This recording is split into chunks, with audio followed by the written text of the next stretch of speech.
सायरस मिस्त्रींचं म्हणजे माझ्या पुस्तकामध्ये मी त्याच्याबद्दल एक पूर्ण प्रकरण ह्याच्यावरती दिलं आहे की सायरस मिस्त्रीनी म्हणजे टाटा समूहामध्ये आतापर्यंत काय प्रकार होता की सत्ता एका माणसामध्ये केंद्रित नव्हती. रतन टाटा सुद्धा जर काही कंपन्यांचे आता टाटा मोटर्स किंवा टाटा स्टील वगैरे या ठिकाणी ते संचालक जिथे होते तिथे समूहापैकी आणखीनही कोणी व्यक्ती त्या ठिकाणी संचालक त्यांच्या बरोबरीला असायच्या. म्हणजे रतन टाटा हा एकमेव मनुष्य त्या कंपनीवरती आहे असं कधी नव्हतं. हे नव्हतं काही. सायरस मिस्त्रीने काय केलं, या सर्व मोठ्या कंपन्यांवरती फक्त ते एकटे संचालक राहिले. आणि दुसरी गोष्ट म्हणजे टाटा समूहाबद्दल एक प्रत्येकाने गोष्ट लक्षात ठेवली पाहिजे की टाटा समूहाची 2/3 म्हणजे 66% मालकी ही टाटा ट्रस्टच्याकडे आहे. आणि टाटा ट्रस्ट हा चॅरिटेबल ट्रस्ट आहे. तर त्यामुळे जे काय उत्पन्न मिळतं डिव्हिडंड किंवा ह्याच्या द्वारे जे मिळतं हे सर्व परत समाजोपयोगी कार्यासाठी वापरलं जातं. तर त्यामुळे टाटा ट्रस्टचं 66% ज्या शेअर होल्डरकडे आहेत त्याचं महत्व आहे. आणि अनेक नियम असे आहेत की टाटा ट्रस्टला विचारल्याशिवाय जी टाटा सन्स ही जी प्रमुख कंपनी आहे त्यांनी नवीन गुंतवणूक करायची नाही किंवा आहे ती गुंतवणूक विकायची नाही.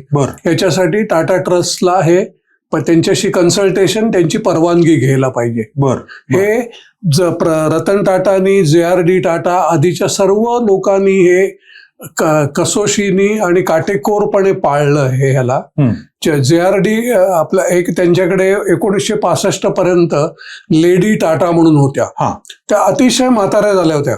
तरी सुद्धा कुठलाही निर्णय टाटा सन्सचा घ्यायच्या आधी JRD टाटा त्यांना घरी जाऊन भेटायचे आणि त्यांना सांगायचे की मी असं असं करणार आहे टाटा सन्स मध्ये. ही जी पद्धत होती ही सायरस मिस्त्रीनी धाब्यावर बसवली. अनेक निर्णय त्यांनी घेतले जे टाटा ट्रस्टला उशिरा कळले किंवा नंतर निर्णय त्याची अंमलबजावणी झाल्यानंतर टाटा ट्रस्टला ते निर्णय कळले.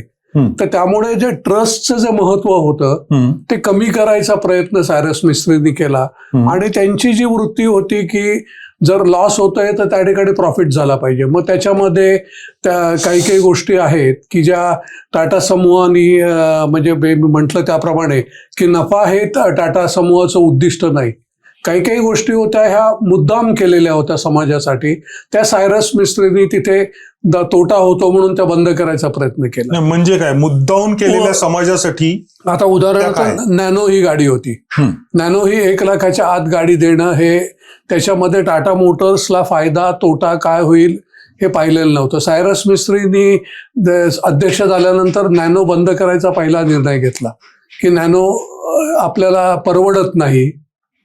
तर हा एक त्याच्यातलं उदाहरण द्यायचं असेल. त्याच्यानंतर टाटा समूहाची जी विश्वासार्हता आहे ही टाटा समूह आपला शब्द पाळतो का नाही याच्यावरती अवलंबून आहे. पण मग तसं बघायला गेलं तर सायरस मिस्त्री चुकले कुठे? की Cyrus Mistry was heading a corporation. कुठल्याही कॉर्पोरेशनचा नियम आहे की मला फायदा झाला पाहिजे. जर एखादी गोष्ट मला फायदा देत नाहीये तर ती बंद करायला म्हणजे त्याच्यामध्ये काही गैर नाहीये ना.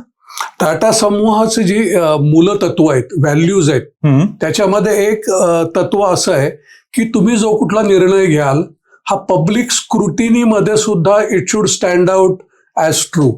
आता जर एखाद्या तुम्ही करार केलेला आहे त्या कराराप्रमाणे पैसे देणं लागतं. फक्त सरकार तुम्हाला सांगतं की आम्ही सांगतो म्हणून तुम्ही हे पैसे द्यायचे नाहीत. तर ही जर आंतरराष्ट्रीय बाजारामध्ये किंवा भारतामध्ये सुद्धा जर लोकांना विचारलं असतं तर प्रत्येकाने सांगितलं असतं नाही पैसे द्यायला पाहिजेत कारण हे करार आहे. आणि त्यांनी 13,000 कोटी आणले त्यातले तुम्ही 7,650 कोटी देतात. तुम्ही नवीन देत नाही.